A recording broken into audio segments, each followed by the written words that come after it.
Hello बच्चों, continue कर रहे हैं आर्थ्रोपोडा से अगली फाइलम। अब ये जो आर्थ्रोपोडन्स है ना, they are the largest phylum. Largest कैसे कि बहुत नंबर इसमें ज़्यादा है। जैसे अगर हम देखते हैं, हमने फर्स्ट चैप्टर में किया था कि 1.7 से 1.8 मिलियन डाइवर्सिटी है अगर टोटल, तो उसमें से एनिमल्स जो है वो 0.5 मिलियन है, उसमें से भी 0.75 मिलियन इंसेक्ट्स होते हैं। तो आर्थ्रोपोडा जो है वो 2/3 ऑफ द नोन स्पीशीज़ को कवर कर लेते हैं, जितने भी अर्थ के ऊपर हमारे पास प्रेजेंट है। आर्थ्रो वर्ड जो है वो जॉइंटेड के लिए स्टैंड करता है, तो मतलब जॉइंटेड पोडा अपेंडेजेस, जॉइंटेड अपेंडेजेस वाले सारे ऑर्गेनिजम्स आर्थ्रोपोडा में आते हैं। एक और इसका इंटरेस्टिंग फीचर है कि इसका ना जो एक्सोस्केलेटन है, मतलब हमारे में जैसे ह्यूमंस में एंडोस्केलेटन होता है, इंटरनल बोन्स वगैरह का स्ट्रक्चर होता है, यहाँ पर क्या होता है, एक्सोस्केलेटन प्रेजेंट है। तो exoskeleton is made up of chitin. ये वही काइटिन है जो हमारे पास फंजाई में भी प्रेजेंट होती है। तो काइटिन की वजह से ये स्टिफ हो जाता है। तो अगर हमारे कभी पैर के नीचे आ जाए कॉकरोच, तो वो जो टक टक की आवाज़ आती है ना, that is due to chitin. तो अब बाकी चीज़ें पकड़ते हैं, जैसे कैसे है, नॉर्मली बायलेटरल सिमेट्री है। वही अगर हम टेबल पे वापस जाते हैं एनिमेलिया वाले जो जिसमें क्रॉस कैरेक्टर्स की बात की है, तो बायलेटरल सिमेट्री है। ट्रिप्लोब्लास्टिक ऑर्गेनिजम्स हैं, मतलब तीनों लेयर्स की प्रेजेंस है। Organ system level of organisation है कि उसमें सारा पूरे सिस्टम्स होने स्टार्ट हो गए, एंड दे आर सीलोमेट्स। पर यहाँ पर जो सीलोम है ना, वो हीमोसील है। हीमोसील का मतलब क्या है कि इसमें से ना ब्लड जैसा फ्लूइड पास होता है। तो अब हम इसे ना ब्लड नहीं बोलते, बिकॉज इसमें कोई पिगमेंट नहीं होते।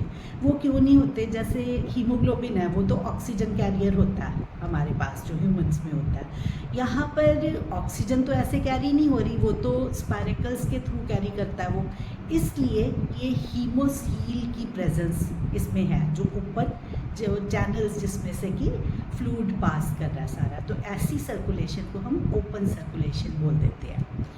अब जो बॉडी है that is divisible into head, thorax, abdomen. Respiratory system, बहुत तरह के रेस्पिरेशन के मेथड्स हैं। अगर वो एक्वाटिक है तो वो गिल्स के थ्रू, या फिर बुक गिल्स के थ्रू। बुक गिल्स को बुक गिल्स ऐसे कहते हैं क्योंकि ना जैसे बुक में डिफरेंट पेजेस को डिफरेंट लीव्स कह देते हैं, तो उनमें बीच में सरफेस एरिया जो है ऐसे स्लैश करके देखिए अगर हम बुक को, तो ये ऐसे नंबर ऑफ पेजेस है ना, तो ऐसे इस तरह से गैप आता है। तो उस तरह से बीच में गैप आने से सरफेस एरिया बढ़ जाता है। इसी तरह से होते हैं बुक लंग्स, और बाकी इस पर जैसे कॉकरोच है उसके अंदर ट्रेकियल सिस्टम होता है। तो ट्रेकिया क्या है? ट्यूब लाइक स्ट्रक्चर्स होते हैं जो कि अंदर सारे के सारे हीमोसील के अंदर बेथ करते हैं, वहाँ पर ये गैसेस एक्सचेंज कर लेते हैं। सर्कुलेशन ओपन हम ऑलरेडी डिस्कस कर चुके हैं। ओपन मीन्स साइनसेस में से ब्लड जो है वो मूव कर रहा है।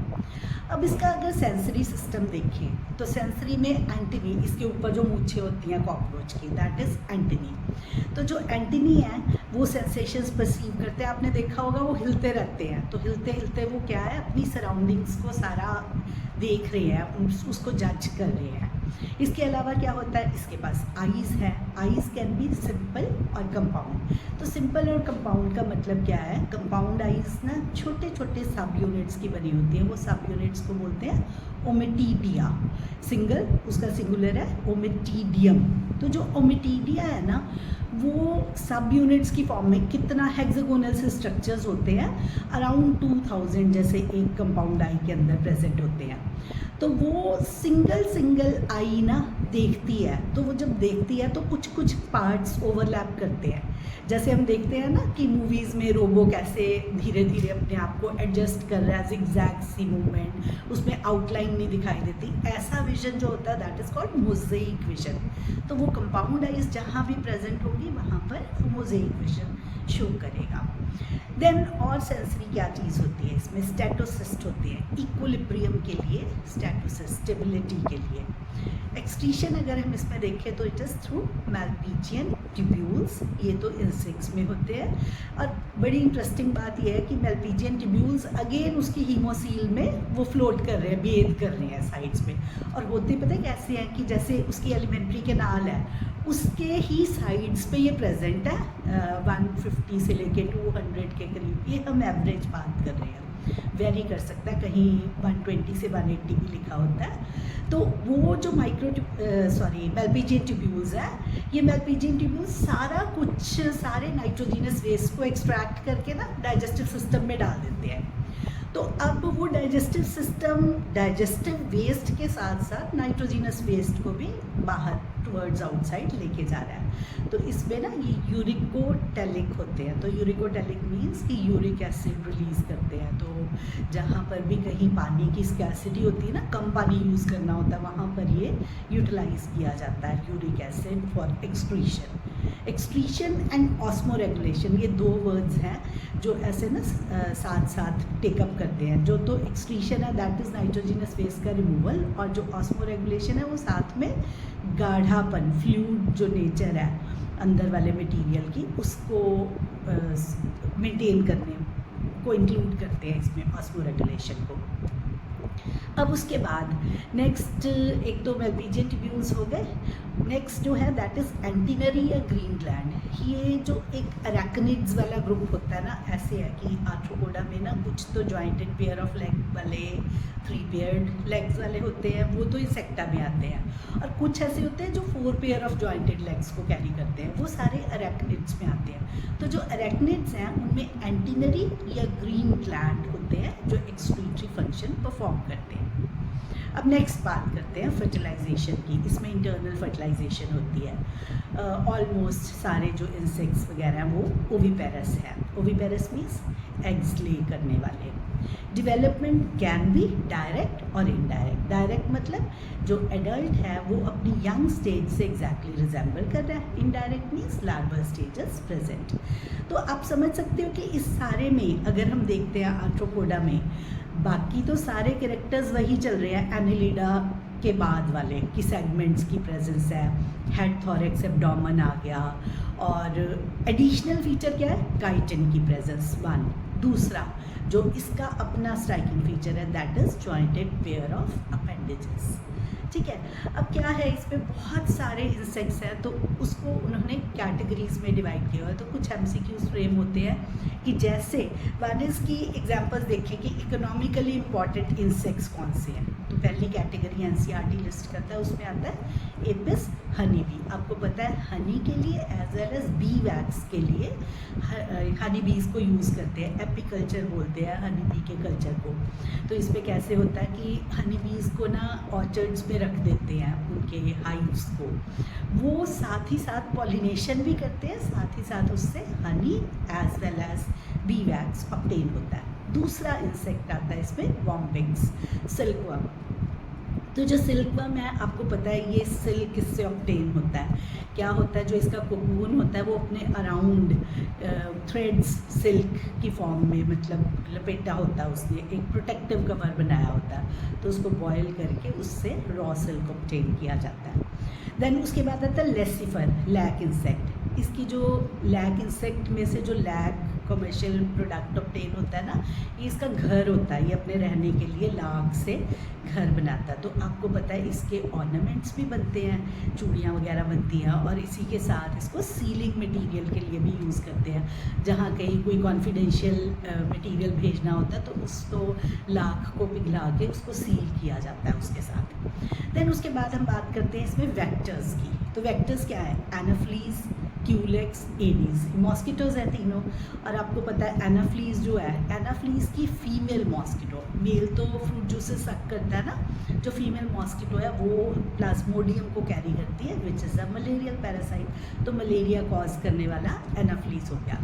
क्यूलेक्स जो है वो फाइलेरियासिस का वेक्टर है। वेक्टर क्या होता है, वेक्टर एक ऑर्गेनिज्म से दूसरे ऑर्गेनिज्म में उस चीज़ को ट्रांसफ़र कर रहा है, बट उसको खुद को इन्फेक्शन नहीं हो रहा। तो इसको कैसे याद रख सकते हो कि जैसे मच्छर को मलेरिया नहीं होता, खुद को मलेरिया ह्यूमन बीइंग को होता है ना, सिम्टम्स उसमें आते हैं, तो ये वहाँ से पिकअप होता है। देन उसके बाद आता है एडीज़। एडीज़ जो है इसे टाइगर मॉस्किटो बोलते हैं। तो आपको पता है डेंगू और चिकनगुनिया ये दोनों एडीज़ के थ्रू ट्रांसमिट होते हैं। तो दे आर द वेक्टर्स, मतलब ये खुद बीमारी नहीं फैला रहा, इसके अंदर वो माइक्रो ऑर्गेनिज्म सर्वाइव कर रहा है जो कि बीमारी को कॉज कर रहा है। तो ये हमारा इसके साथ आर्थ्रोपोडा कंप्लीट होता है। दो चीज़ें इसमें एडिशनल है, ग्रेगेरियस पेस्ट। ग्रेगेरियस पेस्ट क्या होते हैं, जो कि बहुत मैसिवली सारा, जैसे कि लोकस्ट है, लोकस्टा इसका साइंटिफिक नेम है। तो ये क्या करता है कि पूरा का पूरा फील्ड्स के ऊपर उड़ता है और पूरी की पूरी क्रॉप को खा जाता है। तो it is a gregarious paste. ये ग्रुप्स में जाते हैं, लेकिन ना ये आपस में इनकी कोई फ्रेंडशिप नहीं होती, बस उनका सेम टारगेट है ना कि हमने खूब सारा खाना खाना है, तो इसलिए वो इकट्ठे मूव कर रहे हैं। देन उसके बाद last is living fossil, Limulus या king crab. Scientific name is Limulus king crab. तो इसको लिविंग फॉसिल क्यों बोलते हैं, क्योंकि इसमें बहुत सदियों से कोई चेंजेस ही नहीं आए हैं। That's why we call it king crab, Limulus living fossil. तो ऐसे ही लिविंग फॉसिल हमने आर्की बैक्टीरिया को किया था। उसके बाद जब हम मोनेरा में जब बात करते थे, उसके बाद जब प्लांट किंगडम पढ़ा था, तो उसके अंदर हमने साइकस को और जिंगो बाइलोबा को लिविंग फॉसिल की तरह पढ़ा था। ठीक है, तो अब ये कंप्लीट होती है आर्थ्रोपोडाइस के साथ। चेकअप करते हैं नेक्स्ट जो फाइलम है, दैट इज मोलस्का। अब मोलस्का में क्या है, they are all soft bodied organisms. अब अगर हम मोलस्का की बात करते हैं ना, तो इसमें क्या आता है, सिप्पियाँ, घोंगे आते हैं। बिल्कुल एकदम से दिमाग में आता है कि हाँ ये शेल्ड ऑर्गेनिजम्स है। पर इंटरेस्टिंग बात यह है कि इसको हम शेल्ड ऑर्गेनिजम्स नहीं बोलते, इसको बोलते सॉफ्ट बॉडीड ऑर्गेनिजम्स हैं। क्यों बोलते हैं ऐसे, बिकॉज इस ग्रुप में कुछ ऐसे मेंबर्स हैं जिनके बाहर एक्सटर्नल जो शेल है दैट इज़ एब्सेंट, तो उसकी वजह से इसको बजाय शेल्ड ऑर्गेनिजम्स बोलने के सॉफ्ट बॉडीड ऑर्गेनिजम्स बोलते हैं। कैसे होता है कि जो मोलस्कन्स है ना, they are the second largest after Arthropoda. Arthropoda तो फर्स्ट लार्जेस्ट फाइलम थी ना एनिमल्स की, तो मोलस्का सेकेंड लार्जेस्ट है। इसमें कौन आता है, सिप्पियाँ आ जाती हैं सारी, घोंगे आ जाते हैं, ऑक्टोपस, सीपिया, लॉलिगो। तो ऐसी से सारी चीज़ें जो ऐसे शेल कंटेन कर रही हैं या कोई ऐसे बड़े बड़े साइज़ के, आपको पता है जो लॉलिगो है this is the largest invertebrate. ऐसे सारे ऑर्गेनिजम्स मोलस्का के अंदर आते हैं। फिर से स्टार्ट करते हैं, जैसे उसी टेबल पे वापस जाते हुए, जो हमारा एनिमेलिया वाला टेबल था ना, उस पे वापस अगर हम जाते हैं तो देखो कहाँ से स्टार्ट हुआ था। ये हमारा एनिमेलिया वाला ऐसे रेंज में, आपने देखा हर फाइलम को, रिस्पेक्टिव फाइलम को हम ऐसे ही पकड़ रहे हैं बार बार। कैसे कि सबसे पहले अगर हम देखें तो इसमें organ system level of classification है। ठीक है, बायलेटरल सिमेट्री है। बायलेटरल क्या था, राइट एंड लेफ्ट हाफ में दो में डिवाइड होना।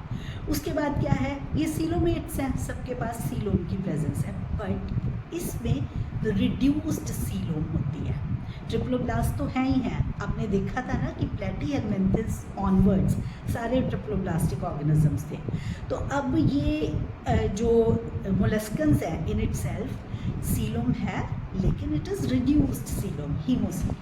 तो इसका ना ब्लू कलर का पिगमेंट होता है, इसमें कॉपर कंटेनिंग पिगमेंट हीमोसाइनिन इसके ब्लड में, तो इसका ब्लू ब्लड होता है मोलस्कन्स का।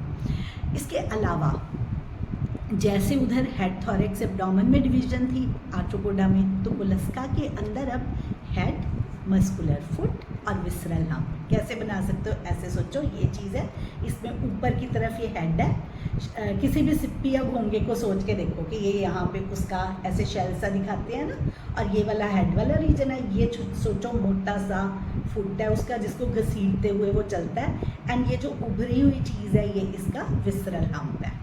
तो इस हिसाब से अगर कार्टून्स में भी हम देखते हैं कि ऐसे शेल्ड ऑर्गेनिजम्स बने हुए हैं, तो वो सारा कंटेन करता है कुछ कुछ चीज़ों को। जैसे अब हेड वाला पार्ट है, हेड उसके सेंसरी ऑर्गन्स को, टेंटिकल्स वगैरह को कैरी करेगा।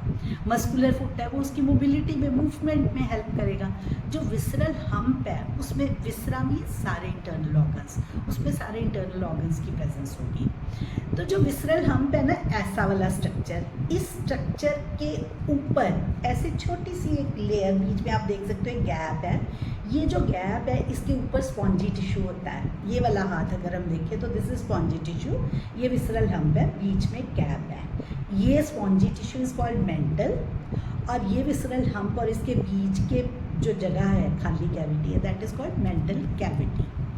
तो मेंटल और मेंटल कैविटी मेंटल से एक मटेरियल रिलीज होता है जो मेंटल कैविटी में अगर कोई भी फॉरेन पार्टिकल आ जाता है ना तो वो उसके अराउंड एक लेयर बनानी शुरू कर देता है। उस लेयर को बोलते हैं नेक्रे।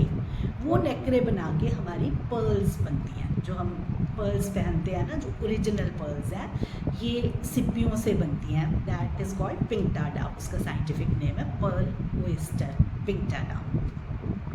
वापस चलते हैं।